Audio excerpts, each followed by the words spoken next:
Iba pang balita, bakas pa rin sa bahay ng mga paruhinog ang resulta ng madugong pagsalakay ng pulisya roon kahapon. Nasawi sa raid si Ozamis City Mayor Reynaldo Paruhinog, ang kanyang asawa at 13 iba pa. Mula sa Ozamis, may ulat on the spot si Rida Reyes. Rida? Rafi, Kara, ito ang bahay ni Ozamis City Mayor Reynaldo Paruhinog na siyang kasama doon sa 5 bahay na ni-raid kahapon ng madaling araw ng Ozamis City Police.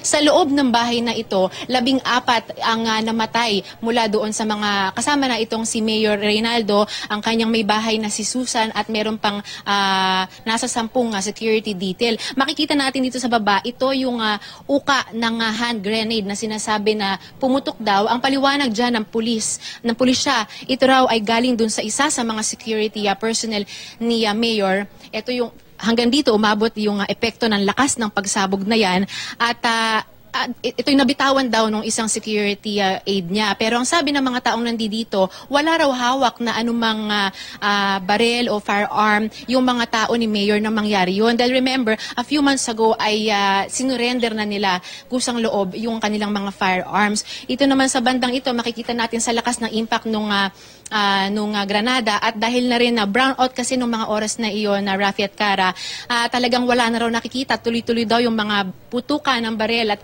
kung sino-sino na raw yung tinatamaan dito. Ang mga kapitbahay dito ay naglagay muna ng kandila dito para doon sa kanilang namayapang alkalde at First Lady.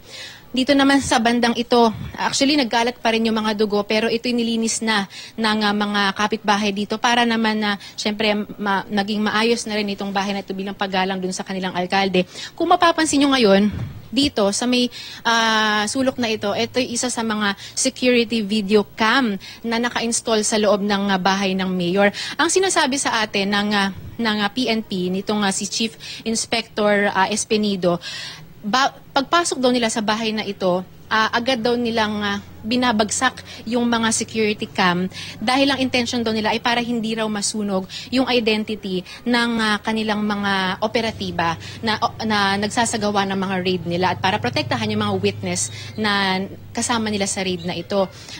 Pero ang sabi kasi nitong mismong si Vice Mayor Nova Princess ay kinuha raw ng PNP di umano yung mismong hard disk ng CCTV. So yan daw ay kailangang malaman kung bakit kinuha ang CCTV. So, dito nagkalat kasi yung mga bangkay nung gabi na yon. Ito naman ay, dito, pasok tayo. Okay, medyo wag na dito, medyo madumi. Pero meron pang second floor dito.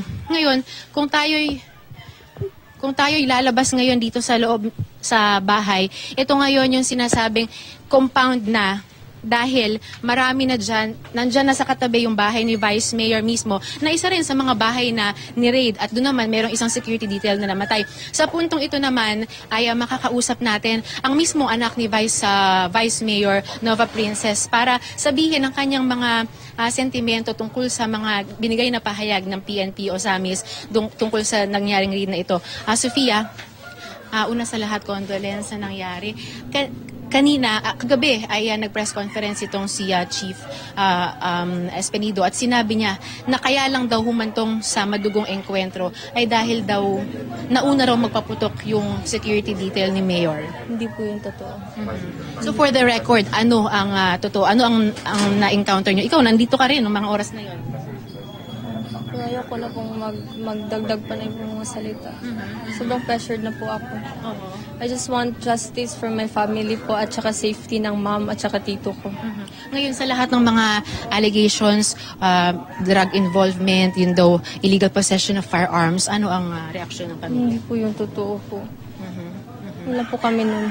Ang sinasabi nilang mga ebidensyang nakuha doon mismo sa bahay ninyo, anong... Hindi ho yun sa amin. And your mom said na planted daw ito. Opo. Planted ho. How do you say that? Ano yung sinabi mong matibay na ebidensya? Kasi mga bata ho nakatira doon. Ba't magkakaroon po ng ganong gamit doon? Ikaw, nung mga oras na yon, alam mo na, nandoon ka sa taas, nakita mo yung mga pangyayari, narinig mo yung mga putok ng baril. meron ba raw na hawak na mga firearms, yung mga Wala tao? po. Wala po talaga. Ano ang panawagan ninyo ngayon, Bale, sa mga tao, sa mga manunuklan? Gusto ko pong magkaroon ng hustisya yung pamilya namin. At saka yung safety po ng tito at saka mami ko po. Yun lang po talaga yung pinaka-priority namin.